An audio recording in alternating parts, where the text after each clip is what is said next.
Hello friends, hope all of you are doing well. In today's session, we're going to continue our journey that we have been doing in MEG1 British Poetry. For those of you who are new in this channel, let me tell you that we have been covering all the topics of British Poetry MEG1 in a very systematic and chronological manner so that it helps you in your future preparation for the term and examinations. So in today's session, we'll be covering a topic from Block 3 Unit 13, that is The Flea by John Donne. Now this particular poem is very important from the examination perspective, and so is the poet, that is John Donne, who is considered one of the best metaphysical poet from the genre. So I've been getting a lot of requests in order to provide the notes and analysis of the piece of literature that I've been covering in my channel in my sessions. So in this regard, what you need to do is you need to go to the description part of the video and you need to click on the first hyperlink that is given, that is regarding the notes and analysis of that particular topic that I've been covering, and you will be directed to a web page where you will be able to see the notes has been created in a very concise manner.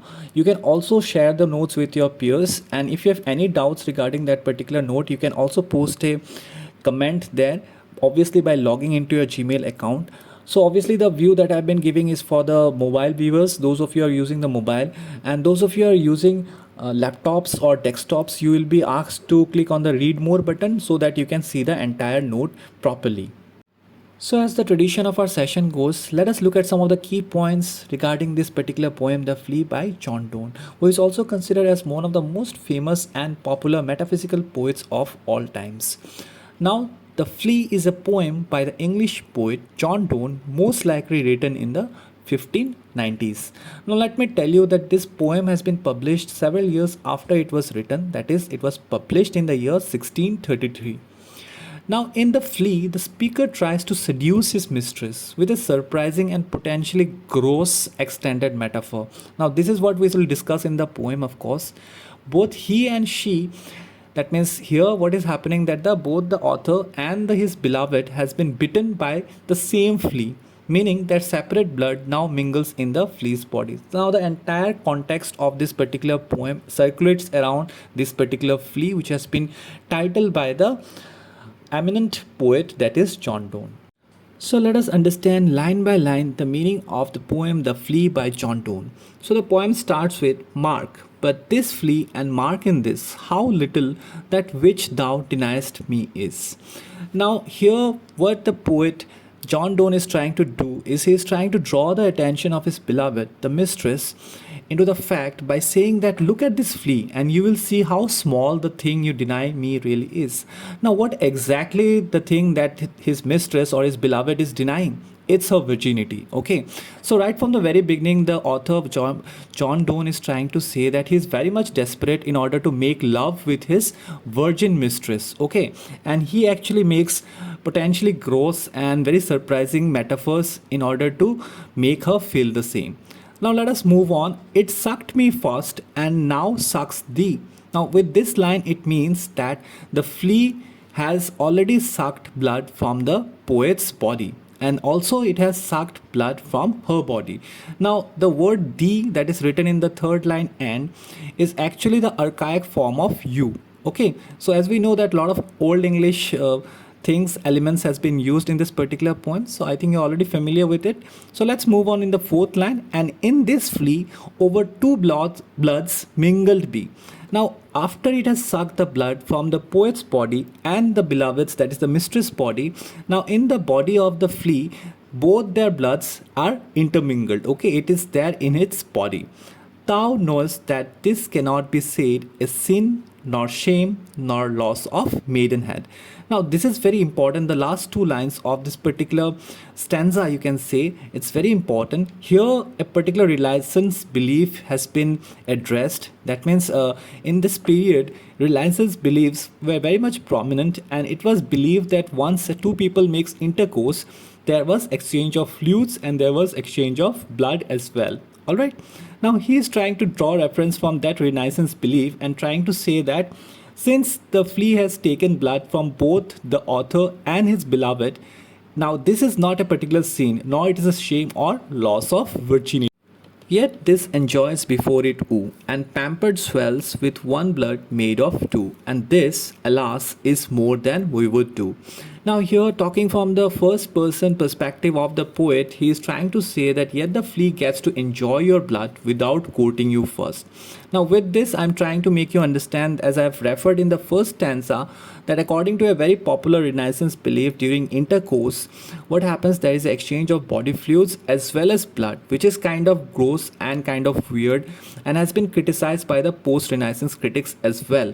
Now, eventually, what happens is that after consuming the blood from the mistress without courting her, by saying this, the poet is actually trying to demean the virtue of virginity. Okay, that means what is happening, that he is trying to say that her virginity is not a virtue, it's kind of trivial thing, and after consuming the blood, the flea is actually grown fat. Okay, and he has actually consumed the blood from both the poet and as well as the mistress. On stay, three lives in one flea spare. Now, before we go and decode this particular line, let us see that how John Donne has beautifully given an allusion to the Holy Trinity. In this particular line, there is a mention of three lives. Now, with this, there is a reference to the Holy Trinity, and we know that in Christianity, Holy Trinity means the Father, the God, the Son, that is Jesus, and the Holy Spirit. Getting back to the lines, on stay, three lives in one flea spare, where we almost nay more than married are. Now here what the poet John Donne is trying to do is that he is trying to refrain his mistress from committing a crime, from committing a sin. That means he is trying to say that not to kill the flea and kill them in the process. He firmly believes that since the flea has consumed the blood of both the poet and the mistress, the flea has a portion of both of them in itself. This flea is you and I, and this our marriage bed and marriage temple is, though parents grudge and you we are met and cloistered in the living walls of jet. Now the word cloistered means enclosed by. Now in the flea's body we are almost no more than married. Okay, no, actually here what John Donne is saying is that in the body of the flea they are more than married. Fine, I know that it's kind of absurd reference that what John Donne is doing here, but that is what he is trying to do. The flea is actually referred to as both the poet and the mistress. What John Donne is trying to say is that the flea is carrying a portion of both of them. Now it is also being said by John Donne that the marriage bed and the wedding chapel is inside the body of the flea, and even though their parents would disagree and disapprove, they are safe within the dark living walls. Okay, now this is again reference to a wedding actually in the chapel or in a church. Though use make you apt to kill me, let not to that self-murder added be, and sacrilege three sins in killing three. Now here what John Donne is trying to say is that though you want to kill me, do not add suicide and sacrilege to your list of sins. Now three sins will come from killing the flea. Now it's very important that we need to understand that here the desperation and the commitment of John Donne in order to make love with his mistress, in order to take her virginity and also to demean her virginity by saying that her virginity is a very trivial thing for her to preserve. And also he is trying to say what? That if she kills, that means by attempting to kill the flea, what the mistress is trying to do is the mistress is trying to refrain from giving her virginity away. Okay, she wants to preserve it, and here what John Donne is trying to say is that if she kills the flea, she will be committing a murder. Okay, she will be committing a sacrilege. Now sacrilege means violation or misuse of what is regarded as sacred. Now according to John Donne, the flea actually is very sacred because it is containing the blood of both the poet and the mistress, and it has three souls in it, three lives. Okay, it's quite funny actually. That's why in a lot of critics also consider a lot of the elements used in this particular poem as humorous. Cruel and sudden hast thou since purpled thy nail in blood of innocence. Now here John Donne is actually asking his beloved, his mistress, that has she grown to be a cruel and unpredictable woman? Has she stained her nails purple with the flea's innocent blood? Okay, wherein could this flea guilty be, except in that drop which it sucked from thee? Now the John Donne, the poet here, is what he is trying to do is that he is trying to count the mistake of the flea. That he is saying that the flea is only guilty of taking a single drop of blood from the mistress' body. For that he does not deserves to die. Yet thou triumphest and sayest that thou findest not thyself nor me the weaker now. Now with this it says that yet you exult in your victory over the flea and say that neither you nor I are weaker for killing it. That's true enough, and you should learn from that how false your fears are. Now we'll talk about the fear in the later part of the poem, that is the end. In this last three lines of this particular stanza, it is believed and it is made clear that the mistress here does not want to submit. Okay, she does not wants to commit to the love interest or the erotic advances of the poet that he has been making, and the references that he has been making by demeaning the virtue of virginity in her. Okay, and she is attempting to kill the flea. In that process, the poet is actually criticizing her and saying that even though she kills the flea and she becomes triumph in that process, she would gain not. This true, then learn how false fears be. Just so much honor when thou yieldest to me will waste as these fleas that took life from thee.